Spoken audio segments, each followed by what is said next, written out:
പ്രിയപ്പെട്ട പ്രേക്ഷകരെ, ഈ സനീഷ് നമ്മൾ ഇനി ഈ സർവേയിലെ ഏറ്റവും ഉദ്യോഗഭരിതമായ ആ ചോദ്യത്തിലേക്ക് കടക്കുകയാണ്. കേരളം ആര് ഭരിക്കുമെന്ന് പ്രവചനം. ഓരോ മുന്നണിക്കും എത്ര വോട്ട് വിഹിതം കിട്ടും, അത് എത്ര സീറ്റ് വരെ എത്തും, അതിനിർണായകമായ ആ ചോദ്യത്തിലേക്ക്.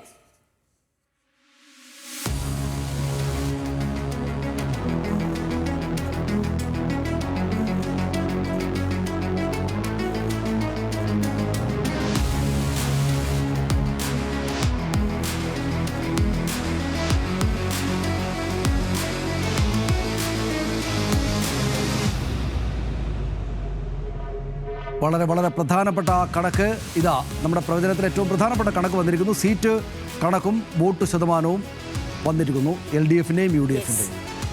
പ്രേക്ഷകർ ഇത്രയും നേരം ആകാംക്ഷയോടെ കാത്തിരുന്ന ആ ചോദ്യത്തിനുള്ള ഉത്തരം ഇതാ ന്യൂസ് മലയാളം പുറത്തുവിടുകയാണ്. ഓരോ മുന്നണികളും എത്ര വോട്ട് നേടും എന്നുള്ളത്, ആര് കേരളം ഇനി ഭരിക്കും, തുടർഭരണമാണോ അതോ UDF അധികാരത്തിലേക്ക് വരുമോ, NDA എത്ര സീറ്റ് നേടും, അതിനുള്ള ഉത്തരം ദേ വന്നു. LDF 43.2% മുതൽ 45.8% വരെ. ന്യൂസ് മലയാളത്തിന്റെ അന്തിമ ഫലപ്രഖ്യാപനം അല്ലെങ്കിൽ അന്തിമ പ്രവചന പ്രകാരം വോട്ട് ഷെയർ 43.2 മുതൽ 45.8 വരെ.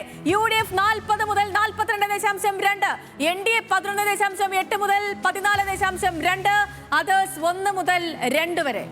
അതാണ്. അപ്പോൾ LDFിന് മുൻതൂക്കം എന്നതാണ്. അതായത് വളരെ പ്രകടിതമായിട്ടുള്ള മുൻതൂക്കം, വളരെ നല്ല സേഫായിട്ടുള്ള മുൻതൂക്കമുണ്ട് എന്നതാണ് ന്യൂസ് മലയാളത്തിൻ്റെ അന്തിമ പ്രവചനം. LDFിന് 78 മുതൽ 90 സീറ്റ് വരെ ലഭിക്കാം. UDFിന് 50 മുതൽ 62 സീറ്റുകൾ വരെയാണ് ലഭിക്കുക. NDAക്ക് 0 മുതൽ 5 സീറ്റുകൾ വരെ ലഭിക്കാം എന്നതാണ് നമ്മുടെ ഈ തെരഞ്ഞെടുപ്പിലെ 2026 നിയമസഭാ തെരഞ്ഞെടുപ്പിലെ സീറ്റ് പ്രവചനം.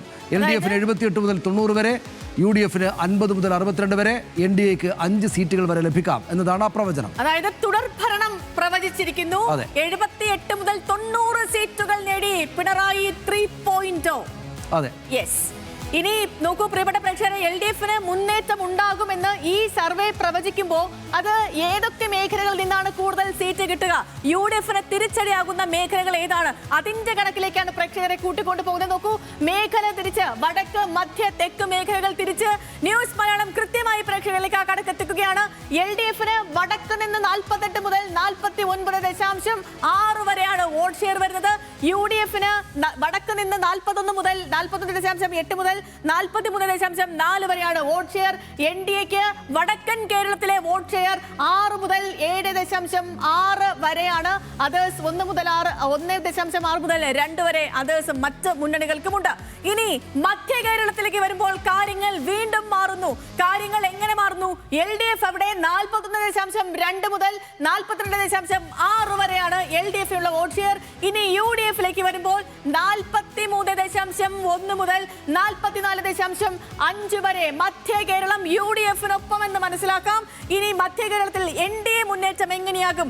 വടക്കൻ കേരളത്തെക്കാൾ മികച്ച പ്രകടനം NDAക്ക് മധ്യ കേരളത്തിലുണ്ട്. നോക്കൂ, 11.6 മുതൽ 13% വരെ വോട്ട് ഷെയർ NDAക്ക് മധ്യ കേരളത്തിൽ നിന്ന് ലഭിക്കുന്നു. മറ്റുള്ളവർക്ക് 1.8 മുതൽ 2.2 വരെ. തെക്കാണെങ്കിൽ 42.8 മുതൽ 44.2% വരെ വോട്ടുകൾ LDFിന് ലഭിക്കാം. തെക്കുള്ള നമ്മൾ നേരത്തെ പറഞ്ഞ ജില്ലകളിൽ. UDFിന് അത് 35.3 മുതൽ 36.7% വരെ വോട്ടാണ് ഈ മധ്യ കേരളത്തിലെ തെക്കുള്ള സ്ഥലങ്ങളിൽ നിന്ന് UDFിന് ലഭിക്കുക. NDAക്ക് തെക്കുള്ള ഈ ജില്ലകളിൽ നിന്ന് 17.8 മുതൽ 19.2% വരെ വോട്ടുകൾ ലഭിക്കാം. മറ്റുള്ളവർക്ക് അങ്ങനെ. ഈ മേഖല തിരിച്ചു നോക്കുമ്പോൾ LDFിന് മുൻതൂക്കം വരുന്നത് വടക്കൻ മേഖലയിലും തെക്കൻ മേഖലയിലുമാണ്. മധ്യ കേരളം നിൽക്കുന്നത് UDFിനൊപ്പം. എന്നാൽ ഈ വടക്കൻ കേരളത്തിൽ LDF 48 മുതൽ 49 വരെ നേടുമ്പോൾ UDFും കുറവല്ല, 41 മുതൽ 43 വരെ. നമുക്ക് കാണാവുന്ന ഒരു കാര്യം, LDF 3 മേഖലകളിലും വളരെ സേഫ് ആയിട്ടാണ് നിൽക്കുന്നത്. അതായത് വളരെ കൃത്യമായിട്ടുള്ള വിജയമാണ് അവർക്കുണ്ടായിരിക്കുന്നത്, ഉണ്ടാവുക എന്ന പ്രവചനമാണ് നമ്മുടെ ന്യൂസ് മലയാളത്തിലെ സർവേയിൽ കാണുന്നത്. അതായത് 48.49% വടക്ക്, 41.2 മുതൽ 42 വരെ 0.6 വരെ മധ്യം, 42.8 മുതൽ 44.2 വരെ തെക്ക്. അങ്ങനെ 3 ഇടങ്ങളിലും നല്ല കംഫർട്ടബിൾ ആയിട്ടൊരു മെജോറിറ്റി അവർക്കുണ്ടാകും, നല്ല വോട്ട് ശതമാനം ഉണ്ടാകും എന്നാണ് നമ്മൾ മനസ്സിലാക്കുന്നത്. UDFിന് നല്ല നിലക്കാണ് ഈ തെക്കൊഴികെ മറ്റുള്ളിടത്തെല്ലാം മറ്റ് രണ്ട് മേഖലകളിലും നല്ല മുന്നോട്ടുണ്ട്. ഈ NDA നോക്കുമ്പോഴാണ് NDA തെക്കൻ കേരളത്തിലുള്ള ഏറ്റവും കൂടുതൽ NDAക്ക് വരാൻ പോകുന്നത് 17 മുതൽ 19.2, അതായത് 20% വോട്ട് ഷെയർ NDAക്ക് തെക്കൻ കേരളം സമ്മാനിക്കുമെന്ന്. ഇനി ഈ ഓരോ മേഖലയിലെയും വോട്ട് വിഹിതത്തെ നമ്മൾ സീറ്റുകളിലേക്ക് ഒന്ന് പരിവർത്തനം ചെയ്താൽ ചിത്രം കൂടുതൽ വ്യക്തമാകും. അതായിരിക്കും എല്ലാവർക്കും കൂടുതൽ മനസ്സിലാവുക. അതിലേക്ക് നോക്കൂ. വടക്കൻ കേരളത്തിൽ ആകെ 60 മണ്ഡലങ്ങളാണുള്ളത്, 60 നിയമസഭാ മണ്ഡലങ്ങൾ. അതിൽ 31 മുതൽ 37 വരെ LDF-നൊപ്പമാണ് UDF-ന് കിട്ടുക. 23 മുതൽ 29 വരെ സീറ്റ് NDAക്ക് അവിടെ 0 മുതൽ 2 സീറ്റ് വരെ കിട്ടിയേക്കാം എന്ന് പ്രവചനം പറയുന്നു. മധ്യ കേരളത്തിലേക്ക് വരുമ്പോൾ 41 സീറ്റുകളിൽ 16 മുതൽ 20 വരെ LDF-ന് കിട്ടും. 21 മുതൽ 25 വരെ UDF-നൊപ്പം നിൽക്കും. 1 സീറ്റ് NDAക്ക് പ്രവചിക്കുന്നുണ്ട്. തെക്കൻ കേരളത്തിലേക്ക് വരുമ്പോൾ ആകെ 39 ആണ്. അതിൽ 31 മുതൽ 33 വരെ സീറ്റുകൾ LDF-നൊപ്പം, ഇടത് മുന്നണിക്കൊപ്പം ഐക്യജനാധിപത്യ മുന്നണിക്ക് 6 മുതൽ 8 സീറ്റ് വരെ പ്രവചിക്കുന്നു. ഒപ്പം 2 NDAക്കും വന്നേക്കാം എന്നാണ് പ്രവചനം. ഇതാണ് ഇതിനകത്ത് ഒരു കാര്യം പ്രത്യേകമായിട്ട് സേതു പറയാനുള്ളത്. എന്താണെന്ന് വെച്ചാൽ സാധാരണ എല്ലാ സർവേകളിലും ഏറ്റവും ഒടുവിലാണ് നമ്മൾ LDF-ന് ഇത്ര, UDF-ന് ഇത്ര, NDAക്ക് ഇത്ര എന്ന് പറയുക. ഇപ്പം നമ്മളതിൻ്റെ മിഡിൽ തന്നെ 2 മണിക്കൂർ ഷോയിൽ 9 മണി 2-ാം മണിക്കൂറിൽ ആദ്യ ഷോയിൽ തന്നെ നമ്മൾ ആ നമ്പർ പറഞ്ഞു കഴിഞ്ഞു. അതാണ് ജനത്തിൽ ഏറ്റവും കൂടുതൽ കൗതുകമുള്ള നമ്പർ എന്ന് പറഞ്ഞാൽ LDF-ന് എത്ര കിട്ടും, UDF-ന് എത്ര കിട്ടും, NDAക്ക് എത്ര കിട്ടും, ആരാണ് ഭരിക്കുക. ആ കാര്യത്തിൽ നമ്മളൊരു തീർപ്പായി കഴിഞ്ഞാൽ നേരത്തെ തന്നെ കൊടുത്തു. സത്യത്തിൽ സാധാരണഗതിയിൽ വരേണ്ടത് ഈ മേഖലകളെല്ലാം പറഞ്ഞതിന് ശേഷം നമ്മൾ അതിലേക്ക് ഒരു കൺക്ലൂഷനിലേക്ക് എത്തുകയാണ് സാധാരണ ചെയ്യുക. എനിക്ക് തോന്നുന്നു നമ്മൾ ചെയ്ത ആളുകൾ അങ്ങനെ വലിയ സസ്പെൻസ് നിർത്തേണ്ടതില്ല. അത് ആദ്യം അങ്ങ് പറഞ്ഞതിന് ശേഷം ഇതിലേക്ക് പോകാം എന്ന് കരുതിയിട്ടായിരിക്കണം. ഇതിനകത്ത് നമുക്ക് മനസ്സിലാക്കാവുന്ന ഒരു കാര്യം ഇത് കൃത്യമാണ്. അതായത് മധ്യ കേരളത്തിൽ മാത്രമാണ് LDF-ന് ഒരു പിന്നോട്ട് പോക്കുള്ളത്. വടക്കും തെക്കും ഉള്ള ജില്ലകളിൽ നല്ല മുന്നേറ്റം LDF-ന് ഉണ്ടാകും എന്നതാണ് കാണുന്നത്. മധ്യ കേരളത്തിൽ മാത്രം UDF-ന് നല്ല മുന്നേറ്റമുണ്ട്. മധ്യ കേരളത്തിൽ മാത്രമല്ല, അവിടെ വടക്കും മധ്യ കേരളത്തിലും ഏതാണ്ട് ഒരുപോലെ നിൽക്കുന്നു. പക്ഷേ ഈ തെക്കോട്ട് പോകുമ്പോൾ അവിടെ ആണല്ലോ നമ്മൾ നേരത്തെ പറഞ്ഞ NDAക്ക് കുറച്ചും 5 സീറ്റുണ്ട്. അവിടെ 6 മുതൽ 8 വരെ സീറ്റുകൾ മാത്രമേ ഉള്ളൂ. അപ്പോൾ നമ്മൾ പൊതുരാഷ്ട്രീയം ഇപ്പോൾ ചർച്ച ചെയ്യുന്ന ഒരു രീതിയിൽ തന്നെയാണ് നമ്മൾ ഈ കാര്യങ്ങളെ നമ്പറായിട്ട് കാണുക എന്നാണ് മനസ്സിലാക്കുന്നത്. ഇതിങ്ങനെ തന്നെയാണോ വരിക എന്നൊക്കെ അറിയാൻ നമുക്ക് ഈ പറയുന്ന പോലെ ജനങ്ങളുടെ മനസ്സാണ് അന്തിമ മനസ്സിൽ എന്തുള്ളത് അത് ബാലറ്റിൽ വീഴുമ്പോൾ അറിയാൻ കഴിയുള്ളൂ. പക്ഷേ നിലവിലെ നമ്മുടെ സർവേ അനുസരിച്ച് മനസ്സിലാകുന്ന ഒരു കാര്യം, മുൻതൂക്കം ഇടത് മുന്നണിക്കാണ്. വീണ്ടും ഒരു പിണറായി 3.0 വരും. വീണ്ടും ഒരു ഇടത് മുന്നണി സർക്കാർ തന്നെ കേരളത്തിൽ വരുമെന്നാണ് അനുമാനിക്കുന്നത്. നമുക്കിപ്പം ശ്രീ സോമശേഖരൻ സാറും അനിൽ സാറും അതേപോലെ ഹർഷനിലേക്ക് ഒന്ന് പോയിട്ട് ഞാൻ മറ്റുള്ളവർക്ക് ഹർഷ, അതായത് ഇതിപ്പോൾ ഇടതുപക്ഷ ജനാധിപത്യ മുന്നണിയുടെ ഒരു മുന്നേറ്റം എന്ന നിലക്കാണ് നമ്മുടെ പ്രവചനം വന്നിരിക്കുന്നത്. സ്വാഭാവികമായിട്ടും ഈ മറുപക്ഷത്തുള്ള ആളുകൾ അതിനെ വിമർശിക്കുക എന്നത് സംഭവിക്കും. നമ്മുടെ വളരെ മെത്തഡോളജിയും കൃത്യമായിട്ടുള്ള നല്ല സാമ്പിൾ സൈസുള്ള വീടുകളിൽ ചെന്ന് നടത്തിയ സർവേ ഫലമാണ്. അത് ആദ്യഘട്ടത്തിൽ നടത്തിയതിന് ശേഷമാണ് 2-ാം ഘട്ടത്തിൽ 3 ദിവസം നമ്മൾ ഈ പറഞ്ഞ സ്ഥലങ്ങളിലേക്കെല്ലാം വീണ്ടും പോയിട്ട് നമ്മൾ ആ സാമ്പിൾ സൈസ് കൃത്യമാക്കി ഈ പറയുന്ന നേരത്തെ കാണിച്ച ആ ശാസ്ത്രീയമായിട്ടുള്ള സർവേയിലേക്ക് പോയത്. അപ്പോൾ സർവേകൾക്കെതിരെ കോടതിയെ തന്നെ സമീപിച്ചിട്ടുണ്ട് കോൺഗ്രസ് നേതാക്കളിൽ ചെറുപ്പക്കാരായിട്ടുള്ള ഒരാൾ. അപ്പോൾ നമ്മുടേത് ഈ റിസൾട്ട് വരുമ്പോൾ വളരെ കൃത്യമായിരിക്കും എന്ന ആത്മവിശ്വാസത്തോടെ എനിക്ക് പറയാനാകുന്നതിൻ്റെ കാര്യം നമ്മുടെ സാമ്പിളിങ്ങും അതിൻ്റെ ശാസ്ത്രീയതയും മെത്തഡോളജിയൊക്കെ കറക്റ്റാണ് എന്നതാണ്. ഹർഷൻ എന്താ പറയാനുള്ളത്?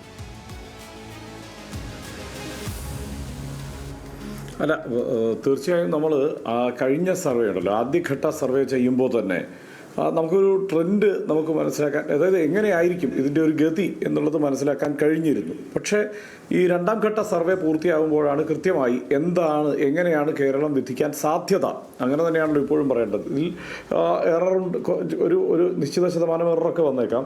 കൃത്യം ഈ എണ്ണം സീറ്റുകളായിക്കൊള്ളണമെന്നൊന്നുമില്ല. പക്ഷേ ഏതാണ്ട് ഒരു സാധ്യത കൃത്യമായി നമുക്ക് പ്രവചിക്കാൻ കഴിയുന്നു എന്നുള്ളത് വാസ്തവമാണ്. കാരണം നമുക്ക് അത്ര വിശ്വാസ്യതയോടെ അതിനകത്ത് സംശയമൊന്നുമില്ലാതെ നമ്മൾ ഉറപ്പാക്കി ചെയ്ത ഒരു സർവേ ആണിത്. മറ്റൊരു പ്രധാനപ്പെട്ട കാര്യം, വീടുകൾ സന്ദർശിച്ച് സനീഷ് നേരത്തെ സൂചിപ്പിച്ചു, നമ്മൾ ഓരോ വീടുകളിൽ ചെന്നാണ്, അല്ലാതെ ഇപ്പോൾ ഫോണിൽ വിളിച്ച് ചോദിക്കുകയോ റോഡിൽ കണ്ടവരോട് ചോദിക്കുകയോ ഒന്നും ആയിരുന്നില്ല. വീടുകൾ സന്ദർശിച്ചാണ് അത് തരക്കേടില്ലാത്ത ഒരു സാമ്പിൾ സൈസാണ്. 60 മണ്ഡലങ്ങളാണ് ആ സാമ്പിളായി എടുത്തത്. സമാന സ്വഭാവത്തിൽ 2021 ചെയ്ത സർവേ വളരെ കൃത്യമായിരുന്നു എന്നുള്ളത് മാതൃക നമുക്ക് മുന്നിലുണ്ട്. അപ്പോൾ ആ നിലയ്ക്കാണ് ഈ സർവേ ഞാൻ കാണുന്നത്. ഇതിനകത്ത് ഒരു കാര്യം ഞാൻ നേരത്തെ പറഞ്ഞത് തന്നെയാണ്. ഒന്ന്, ഈ 2011 ശേഷം ഇങ്ങോട്ട് ഈ UDF ജയിച്ചു വരാൻ കഴിയുന്ന മണ്ഡലങ്ങളുടെ എണ്ണം കുറഞ്ഞു എന്നുള്ളത്, അതിൻ്റെ ഒരു ബേസ് നമ്പർ വേണമല്ലോ, ആ നമ്പർ താരതമ്യേന കുറവാണ് എന്നുള്ളതാണ് ഇതിനകത്തെ ഒന്നാമത്തെ പ്രശ്നം. രണ്ട്, നിലവിലുള്ള MLA-മാർ വളരെ കാര്യമായി മണ്ഡലം നോക്കുന്നവരായി മാറി എന്നുള്ളതാണ് മറ്റൊരു കാര്യം. ഈ രണ്ട് കാര്യങ്ങൾ, അതോടൊപ്പം തന്നെ സർക്കാരിൻ്റെ പ്രവർത്തനത്തെക്കുറിച്ചുള്ള സൂക്ഷ്മമായ പരിശോധന, അവരനുഭവിക്കുന്ന ചില കാര്യങ്ങളുണ്ടല്ലോ, ഇപ്പോൾ പെൻഷൻ കിട്ടുന്നതടക്കമുള്ള കാര്യങ്ങൾ, ഈ തൊട്ടടുത്ത് അനുഭവിച്ചുകൊണ്ടിരിക്കുന്ന വിഷയങ്ങൾ അടക്കം ഇതിൽ പ്രതിഫലിച്ചിട്ടുണ്ടാകാമെന്നാണ് കരുതുന്നത്. ശരി, ഞാൻ തിരിച്ചു വരാം. ശ്രീ സോമശേഖരൻ, ഇതിനകത്ത് ഉള്ളൊരു കാര്യം, അതായത് നമ്മളിപ്പോൾ തെരഞ്ഞെടുപ്പിലേക്ക് പോകുന്നതിനുള്ള ആളുകൾ വോട്ട് പോലും ചെയ്തിട്ടില്ല, നമ്മൾ അതിനു മുമ്പുള്ള പ്രീപോൾ സർവേ ആണിത്. ഇപ്പോൾ ഇങ്ങനെയൊരു വിധി വരുമ്പോൾ ഒരു മൂന്നാം തവണയും ഒരേ സർക്കാരിനെ, അതും ഒരേ മുഖ്യമന്ത്രിയുള്ളൊരു സർക്കാരിനെ തിരഞ്ഞെടുക്കാൻ വേണ്ടി കേരളത്തിലെ ജനങ്ങൾ പോകുന്നു എന്ന് വെച്ചാൽ, അതിപ്പോൾ ഞാൻ തിരുവനന്തപുരം തൊട്ട് എറണാകുളം വരെ പരിപാടികളുമായിട്ട് പോയതാണ്. ആ ഒരു മൂഡ് അന്തരീക്ഷത്തിലില്ലേ എന്ന് ചോദിച്ചാൽ ഉണ്ട്. പക്ഷേ തെരഞ്ഞെടുപ്പാണ്, ആളുകൾ ഏത് വിധത്തിലും ചിന്തിക്കും. ഇപ്പോൾ നമ്മൾ ചർച്ച ചെയ്യുമ്പോൾ ഇല്ലാതിരുന്ന, നമ്മൾ ഈ സാമ്പിളിങ്ങിനായിട്ട് ഈ 3 ദിവസം പോയപ്പോൾ ഇല്ലാതിരുന്ന, അല്ലെങ്കിൽ വലുതായിട്ടില്ലാതിരുന്ന ഒരു വിഷയം പെട്ടെന്ന് അന്തരീക്ഷത്തിലേക്ക് വന്നത് വയനാട് ഈ ഫണ്ടുമായി ബന്ധപ്പെട്ടതാണ്. ഈ വലിയ ചർച്ച നടക്കുന്ന സമയത്തല്ല, അതിനുശേഷമാണ്, അതിനു മുമ്പാണ് നമ്മൾ ഈ ആളുകളോട് ചെന്ന് കാര്യങ്ങൾ ചോദിച്ചത്. അപ്പോൾ സ്വാഭാവികമായിട്ടും ഇതിനകത്ത് എൻ്റെ ഏറ്റവും പ്രധാനപ്പെട്ട സംശയം, എല്ലാ സർവേകളെക്കുറിച്ചുള്ള സംശയം, വോട്ടർമാർ ഒരു കാര്യം പറയുകയും മറ്റൊരു കാര്യം വോട്ടായിട്ട് ചെയ്യുകയും ചെയ്താലോ? നമുക്ക് ശാസ്ത്രീയമായിട്ടാണ്, മെത്തഡോളജി പാലിച്ചിട്ടാണ് ഞങ്ങളിത് ചെയ്തിരിക്കുന്നത്, ഞങ്ങളുടെ കാര്യത്തിൽ എന്തെങ്കിലും വിട്ടുവീഴ്ചയില്ല, കൃത്യമായിട്ട് തയ്യാറാക്കിയ റിസൾട്ടാണ്. പക്ഷേ ഞങ്ങളോട് പറഞ്ഞ ആളുകൾ, ഞങ്ങൾ വീടുകൾക്കകത്ത് നിന്ന് ആളുകളോട് സംസാരിച്ചപ്പോൾ ആ പറഞ്ഞ കാര്യമല്ല വോട്ടിംഗ് ബൂത്തിൽ പോയി ചെയ്യുന്നതെങ്കിലോ എന്നൊരു ചോദ്യമില്ലേ? സ്വാഭാവികമായിട്ടും അപ്പോൾ നമ്മൾ കാണാത്തൊരു സ്വീപ്പിംഗ് ടെൻഡൻസി, ഒരു ട്രെൻഡ് അതിനകത്തുണ്ടെങ്കിൽ ഇതെല്ലാം തെറ്റിപ്പോയില്ലേ?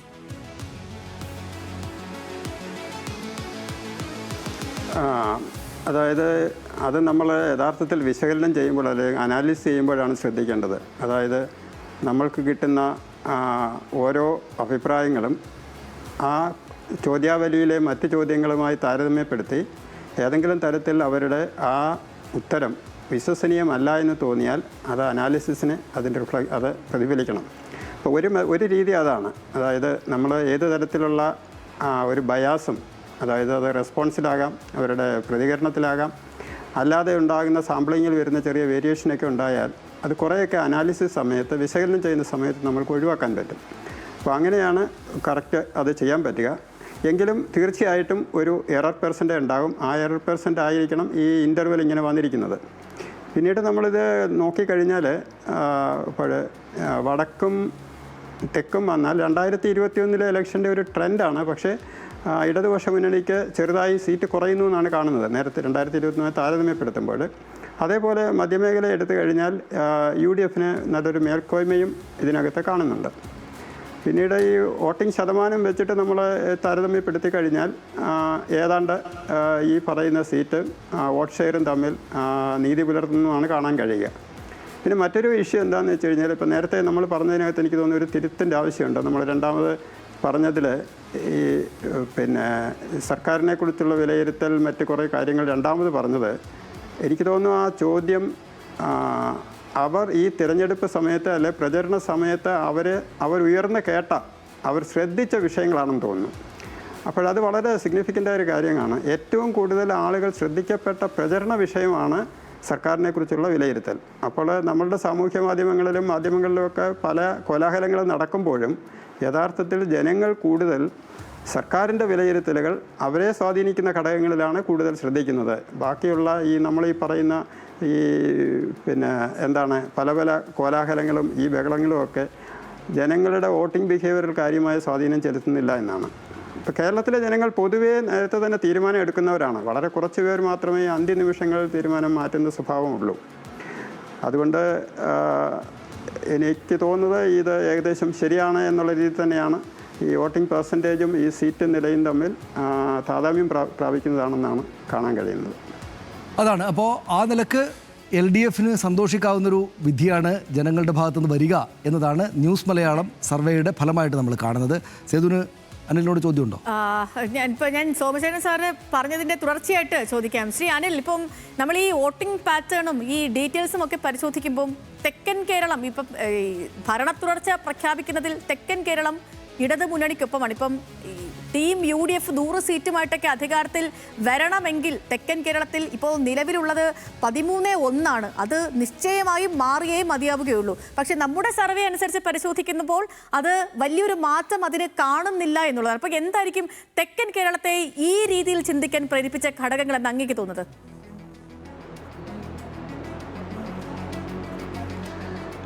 തീർച്ചയായിട്ടും ഈ തെക്കൻ കേരളത്തിൽ UDFൻ്റെ വോട്ട് ഷെയർ കുറഞ്ഞതായിട്ടാണ് കാണുന്നത്. 35.3 മുതൽ 36.7 വരെയാണ് നമ്മുടെ സർവേക്കകത്ത് പ്രവചിക്കുന്ന ഒരു വോട്ടിംഗ് ഷെയർ. അവിടെ നമ്മളതിന് അനുബന്ധമായി തന്നെ വായിക്കേണ്ട ഒരു സംഭവമാണ് 17.8 മുതൽ 19.2 വരെ വോട്ടിംഗ് ശതമാനം ഉയർത്താൻ അല്ലെങ്കിൽ നിലനിർത്താൻ NDAക്ക് കഴിയുന്നു എന്നുള്ളതാണ്. LDFൻ്റെ വോട്ടിംഗ് പെർസെൻറ്റേജ് മുൻകാലങ്ങളെ അപേക്ഷിച്ച് വലിയ വ്യത്യാസമില്ലാതെ തന്നെ നിലനിൽക്കുന്ന സമയത്താണ് ഈ ഒരു വേരിയേഷൻ വരുന്നതെന്നുള്ളതാണ് ഇപ്പം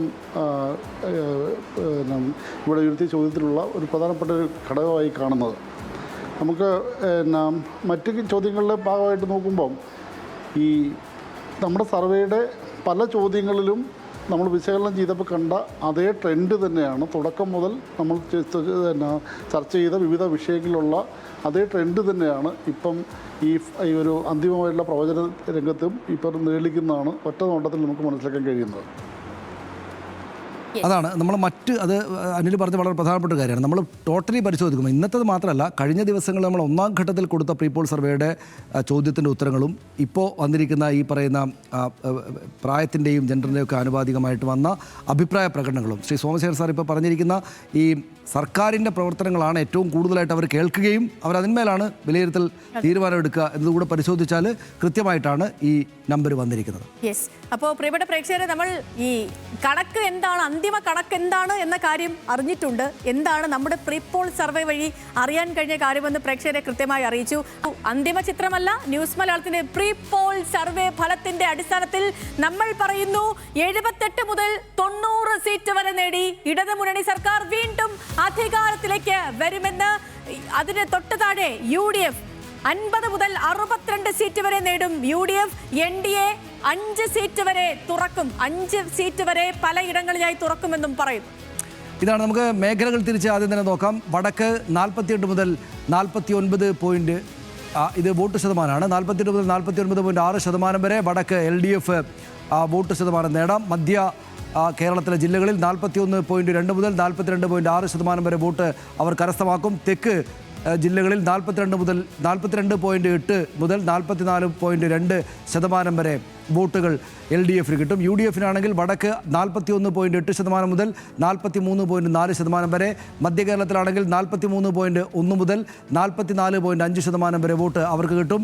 തെക്ക് 35.3% തൊട്ട് 36.7% വരെ അവർക്ക് വോട്ട് സമാഹരിക്കാനാകും. NDA 6% മുതൽ 7.6% വരെയും, വടക്ക് മധ്യ കേരളത്തിൽ 11.6% മുതൽ 13% വരെയും, തെക്ക് 17.8% തൊട്ട് 19.2% വരെയും അവർ NDA വോട്ട് സമാഹരിക്കും. ഇതാണ് വോട്ട് ശതമാന കണക്ക്. മേഖല തിരിച്ചിട്ട് സീറ്റ് ഷെയറും കൂടെ ഒന്ന് നോക്കേണ്ടതുണ്ട്. വോട്ട് ഷെയർ ഇങ്ങനെയാണ്. സീറ്റ് ഷെയറിലേക്ക് വരുമ്പോൾ വടക്കൻ മേഖലയിൽ ആകെ 60 സീറ്റുകളിൽ LDF 37 സീറ്റ് വരെ നേടും. ഈ തിരഞ്ഞെടുപ്പിൽ 37 സീറ്റ് വരെ ഇടതുമുന്നണി നേടുമെന്ന് പറയുന്നു. അത് മധ്യ കേരളത്തിലേക്ക് വരുമ്പോൾ 20 സീറ്റ് വരെ ഇടതുമുന്നണി നേടും. തെക്കൻ കേരളത്തിൽ 33 സീറ്റ് വരെ, ആകെ 39 സീറ്റ്, അതിൽ 33 സീറ്റ് വരെ ഇടതുമുന്നണി നേടുമെന്ന് പറയുന്നു. ന്യൂസ് മലയാളത്തിന്റെ പ്രീ പോൾ സർവേയിൽ UDFിലേക്ക് വന്നാൽ വടക്കൻ കേരളത്തിൽ 29 സീറ്റ് വരെ UDFന്, മധ്യ കേരളത്തിൽ 25 സീറ്റ് വരെ UDFന്, ഒപ്പം തെക്കൻ കേരളത്തിൽ 8 സീറ്റ് വരെ UDFന് ഉണ്ടാകുമെന്നും പറയുന്നു. NDയുടെ പ്രകടനം ഇവിടെ ഏറ്റവും പ്രധാനമാണ്. വടക്കൻ കേരളത്തിൽ 2 സീറ്റ് വരെ, മധ്യ കേരളത്തിൽ 1, തെക്കൽ 2. അതാണ് സീറ്റ് ഷെയർ. മേഖലകൾ തിരിച്ച് ഇനിയിപ്പോൾ നമ്മുടെ പ്രധാനപ്പെട്ട നമ്പർ കൂടെയുണ്ട്. അതായത് സംസ്ഥാനത്താകെ എത്രയാണ് സീറ്റ് എന്ന് സീറ്റ് ഷെയർ സംബന്ധിച്ച വലിയ കണക്ക് അതുകൂടെ ഒന്ന് കണ്ടതിന് ശേഷം നമുക്ക് പെട്ടെന്ന് അവസാനിപ്പിക്കാം. കേരളം ആര് ഭരിക്കും എന്നുള്ള ചോദ്യത്തിനുള്ള ഉത്തരം ഒരിക്കൽ കൂടി പ്രേക്ഷകരിലേക്ക്. ന്യൂസ് മലയാളത്തിന്റെ പ്രീ പോൾ സർവേ വഴി കേരളം 90 സീറ്റ് വരെ നേടി 78 മുതൽ 90 അധികാരത്തിലെത്തുന്നു. എത്തുന്നു. 78 മുതൽ 90 വരെ സീറ്റ് നേടി. UDF 50 മുതൽ 62 വരെ സീറ്റുകൾ നേടിയേക്കാം. NDA 0 മുതൽ 5 സീറ്റുകൾ വരെ നേടിയേക്കാം. 78 മുതൽ 90 സീറ്റുകൾ വരെ നേടി ഇടതുപക്ഷ ജനാധിപത്യ മുന്നണി അവരുടെ മൂന്നാം സർക്കാർ പിണറായി വിജയന്റെ നേതൃത്വത്തിൽ വരും എന്ന പ്രവചനമാണ് ന്യൂസ് മലയാളം നടത്തുന്നത്. ഇത് പ്രവചനം മാത്രമാണ്. അതെ, അന്തിമ നമ്മൾ ജനങ്ങളോട് ഫലം. സംസാരിച്ചതിന്റെ ഫലമായിട്ട് നമുക്ക് ലഭിച്ചിരിക്കുന്ന ഡാറ്റയെ നമ്മൾ ശാസ്ത്രീയമായിട്ട് പരിശോധിച്ചിട്ട് അത് സംബന്ധിച്ച് നമ്മൾ എത്തിച്ചേർന്ന ഒരു കണക്കാണ്. ഇത് സ്വാഭാവികമായിട്ടും ഈ മെയ് 4-ാം തീയതി വരുന്ന ഈ യഥാർത്ഥ ജനവിധിയുടെ 9-ാം തീയതി ആളുകൾ വോട്ട് ചെയ്യാൻ പോകുന്നേ ഉള്ളൂ. അവർ വോട്ട് രേഖപ്പെടുത്തിയതിനു ശേഷം മെയ് 4-ാം തീയതി വരുന്ന യഥാർത്ഥ ജനവിധിയുമായിട്ട് എത്രത്തോളം ചേർന്ന് നിൽക്കുന്നുണ്ട് എന്നതായിരിക്കും ഇതിന്റെ ഒരു ഫലശ്രുതി. നിശ്ചയമായും. കാരണം ഇത് നമ്മൾ ഈ പറഞ്ഞതുപോലെ ആളുകളിൽ നിന്ന് നമ്മൾ ശേഖരിച്ച ശാസ്ത്രീയമായ രേഖകളുടെ അടിസ്ഥാനത്തിൽ ചെയ്ത സാമ്പിളുകൾ ക്രോഡീകരിച്ച് പ്രേക്ഷകരിലേക്ക് എത്തിച്ചതാണ്. പക്ഷേ ഈ പറയുന്ന പോലെ അന്തിമ ജനവിധി എന്താണെന്ന് ഓരോരുത്തരുടെയും മനസ്സിലാണ്. അവരുടെ വോട്ട് ആർക്കൊക്കെ ആ ബാലറ്റിൽ പോയി വീഴുമെന്ന് അറിയണമെങ്കിൽ അതിന് നമ്മൾ കാത്തിരുന്ന് മെയ് 4 വരെ കാത്തിരുന്നേ മതിയാവുകയുള്ളൂ. ശരി, നമുക്കിത് അവസാനിപ്പിക്കാം. അതായത് വലിച്ചു നീട്ടേണ്ടതില്ല. നമ്മളിപ്പോൾ അതിലേറ്റവും പ്രധാനപ്പെട്ട ആളുകൾക്ക് കൗതുകമുള്ള ആളുകൾ ഇനിയും കൊണ്ടുള്ള ദിവസങ്ങളിൽ ചർച്ച ചെയ്യുന്ന ഇനിയും കൊണ്ടുള്ള മണിക്കൂർ ഇപ്പോൾ തന്നെ ചർച്ച തുടങ്ങിയിട്ടുണ്ടാകും. ആ തരത്തിലുള്ള ചർച്ച ചെയ്യേണ്ടുന്ന നമ്പറുകൾ അവരുടെ മുന്നിലേക്ക് വന്നു കഴിഞ്ഞു. ന്യൂസ് മലയാളത്തിൻ്റെ പ്രീ പോൾ സർവേ ഫലങ്ങളുടെ അവതരണം ഇതോടെ സമ്പൂർണ്ണമാവുകയാണ്.